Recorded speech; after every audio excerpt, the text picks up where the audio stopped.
to meet you. Do you have a particular story from the set, from The Hobbit, that you'd like to share with us? Oh, no, I can't tell you any of those stories. That would be in deep trouble.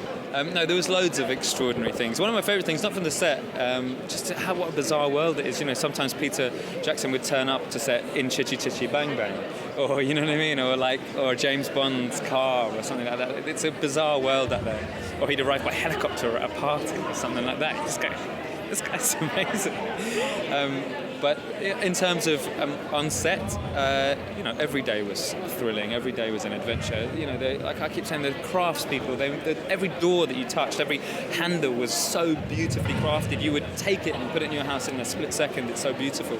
So there was no day that I wasn't sort of awe-inspired by something or someone. And of course, you know, there's just the bizarre things of sitting down to lunch and there's Legolas and there's Gandalf, you know, eating spaghetti or whatever, you know, dribbling down their chins. No, very elegant eaters. But that's never, when there's an orc and sort of Gandalf beside you in between as you're eating your dessert, it doesn't get more surreal than that, really. Got really absorbed into the world. Yeah, well, you have to. Oh, it was great fun. I mean, it was such a lovely family feel to the movie. It's got great warmth and heart, and that was the experience of the whole thing, really. It just felt like a lovely, joyous, warm experience for everyone involved. Certainly from my perspective. Do you have some favourite moments while filming The Hobbit?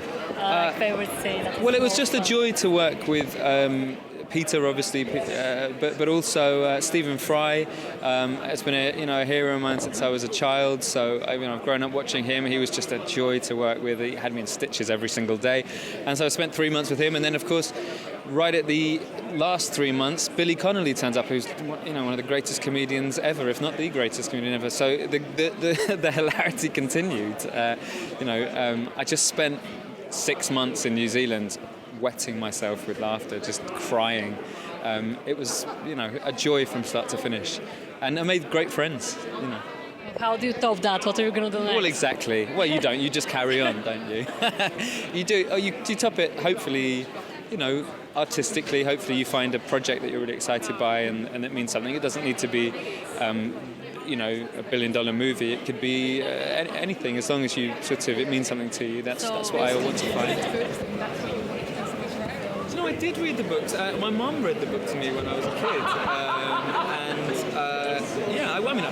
I was going for. I went for lots of roles actually because they kept bringing me in for different parts. I think they wanted me to be in it, but they were deciding who they wanted me to be. So that's why that happened. But I read the books, and I read the book a lot before my audition. I went in with the book, in fact, and I was talking about things and discussing things with Peter when I met him.